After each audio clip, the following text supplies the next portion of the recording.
मैं आचार्य हंसराज प्रजापत उच्च माध्यमिक आदर्श विद्या मंदिर विवेकानंदपुरम सवाई माधोपुर में कक्षा 6 विज्ञान विषय का अध्ययन कराने जा रहा हूँ।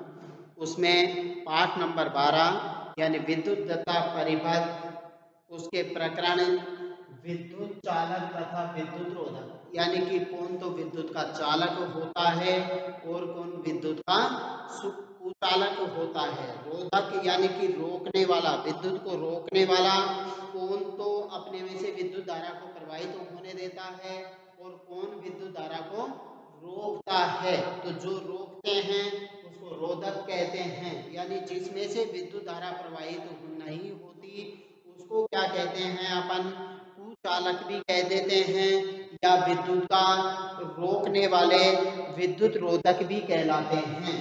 यानी वे पदार्थ या वे तत्व जो अपने में से विद्युत धारा को नहीं जाने देते या अपने में से विद्युत धारा को नहीं गुजरने देते, विद्युत रोधक या कुचालक कहलाते हैं।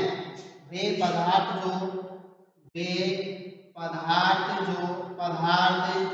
या तत्व जो अपने में से विद्युत धारा को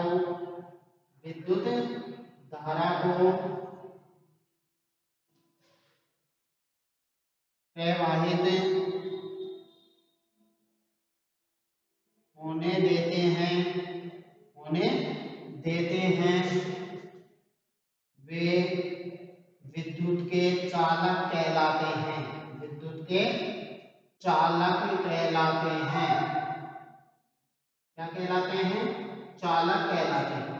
यानी जो विद्युत धारा को अपने में से प्रवाहित होने देते हैं वो विद्युत के चालक कहलाते हैं। तथा वे पदार्थ जो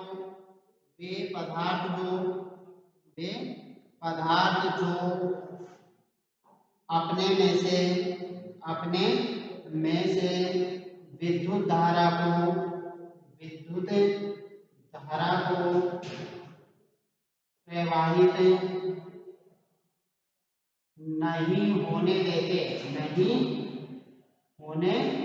देते हैं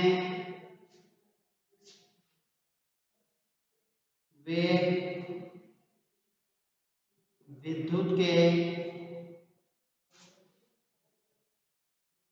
रोधक या कुचालक कहलाते हैं। क्या कहलाते हैं? कुचालक कहलाते हैं।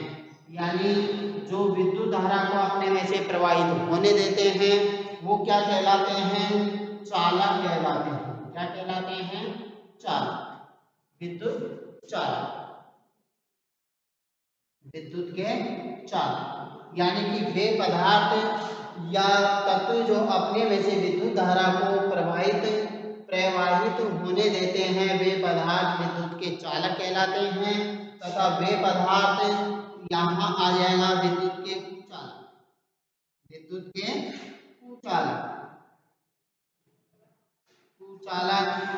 या रोधक, बाधा उत्पन्न करने वाले, रोकने वाले या रोकने वाले। यानी वे पदार्थ या तत्व जो अपने में से विद्युत धारा को प्रवाहित होने देते हैं वो क्या कहलाते हैं? यानी कि विद्युत के चालक कहलाते हैं या सुचालक कह दें। विद्युत के कुचालक या रोधक वे पदार्थ जो अपने में से विद्युत धारा को प्रवाहित नहीं होने देते हैं, विद्युत के रोधक या कुचालक कहलाते हैं। अब अपन यहाँ से ये तो अपन ने परिभाषाएं देख ली दोनों की। अब अपन इस पाठ में देखते हैं क्या दे रखा है आपको। तो हमने अपने सभी क्रियाकलापों में परिपथों को पूरा करने के लिए धातु के तार उपयोग किए थे। यानी कि अपन ने जो भी प्रयोग किए हैं उनमें क्या है, चालक तारों का उपयोग किया था।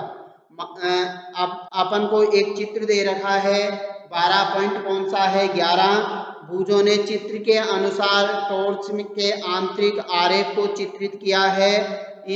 जब हम स्विच को ऑन करते हैं तो परिपथ पूरा हो जाता है तथा बल्ब क्या हो जाता है? दीप्तमान हो जाता है। क्या आप चित्र में लाल रेखा खींचकर पूरे परिपथ को इंगित कर सकते हैं। तो देखिए अपन परिपथ की बात करें तो आपको चित्र में क्या दे रखा है, देखो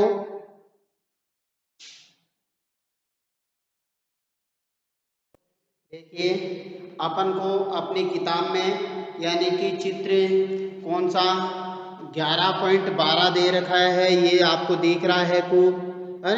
तो इसकी आकृति अपन को यानी कि ये बोर्ड पे अपन ने बनाई है। देखो क्या है, ये आपका बल्ब है, क्या है, बल्ब है।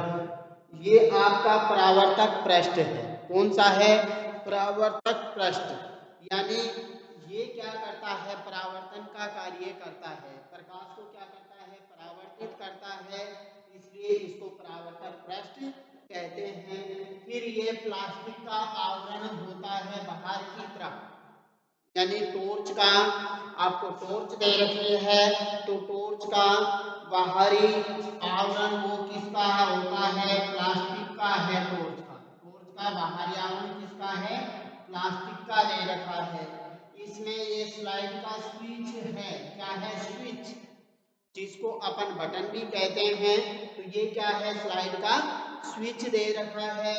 फिर ये विद्युत सेल दे रखे हैं आपको दो, कितने सेल है, दो है, विद्युत सेल दो दे रखे हैं अपन को।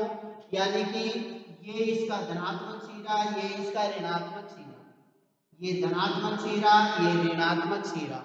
अब ये कैसे जलती है वो देखें। धनात्मक सिरा देखो यहाँ ये आपका बल्ब है, क्या है, बल्ब, बल्ब दे रखा है। तो बल्ब के यानी कि सेल के धन सिरे से यहाँ उसकी एक सेल की यानी कि क्या होता है, एक एनोड होता है? ये यानी कि धातु की छड़के क्या बनाए जाते हैं, कैथोड तथा एनोड बनाए जाते हैं, डायोड। यानी कि इनमें यहाँ एक प्लस वाला सिरा है, क्या है, प्लस वाला सिरा है। तो अपन यहाँ से देखिए ये एक सिरा तो सेल को वैसे डायरेक्ट टच करता है, लेकिन दूसरे सिरे से यहाँ से देखिए ये स्प्रिंग होती है, क्या होती है, स्प्रिंग होती है।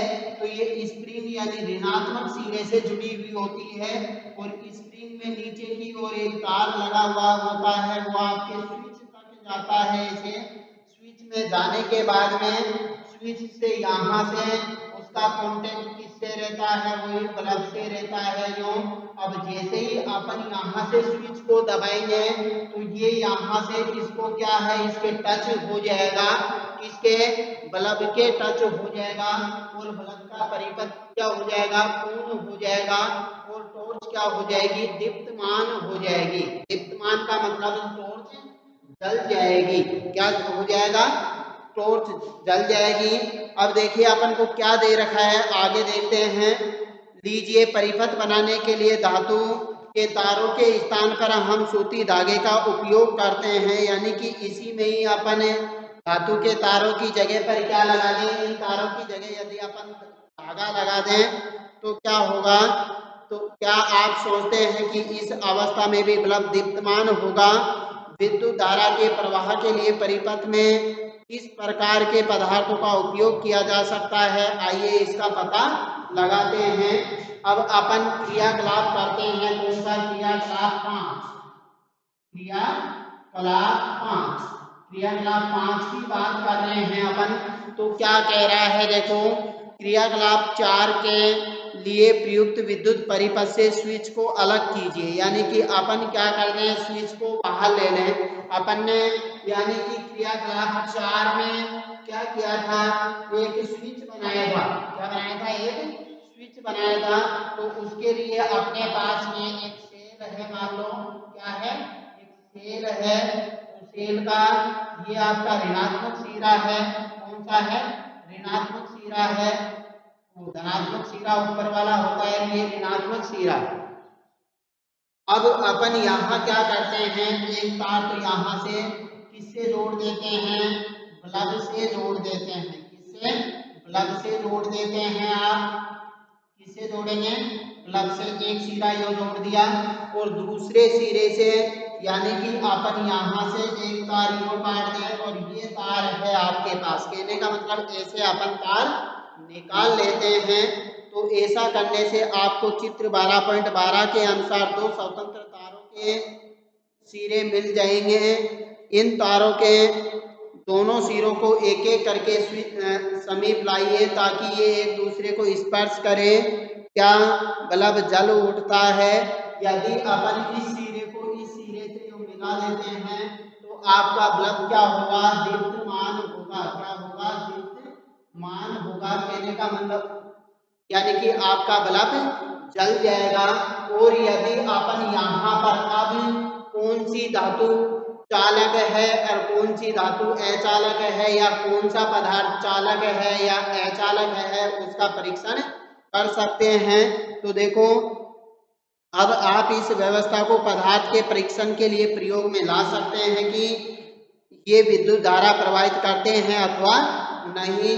तो जांच करने के लिए विभिन्न पदार्थ के प्रकार के पदार्थ जैसे सिक्के, कॉर्क, बल्ब, रबर, कांच, चाबियां, पिन, प्लास्टिक का स्केल, लकड़ी का टुकड़ा, एल्युमिनियम की पत्ती, मोमबत्ती, सिलाई मशीन की सुई, थर्मोकोल, कागज तथा पेंसिल की शीट आदि एकत्रित करते हैं।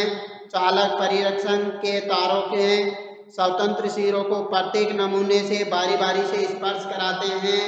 ध्यान रखिए कि दोनों तार एक दूसरे को स्पर्श न करें। क्या हर बार बल्ब जलता है? यानी कि अपन इन दोनों सिरों के मध्य कोई सा भी पदार्थ है जिसकी आप जांच करना चाहते हैं कि ये चालक है या अचालक है। चालक है तो उसको अपन इन दोनों सिरों के मध्य जोड़ते हैं। यदि बल्ब दीप्तमान होता है तो यानी कि चालक होगा, और यदि बल्ब दीप्तमान नहीं है तो वह कुचालक होगा या रोधक होगा, विद्युत का रोधक होगा। अब जो पाठ रह रहा है उसको अपन कल देखते हैं। आज इतना ही काफी है।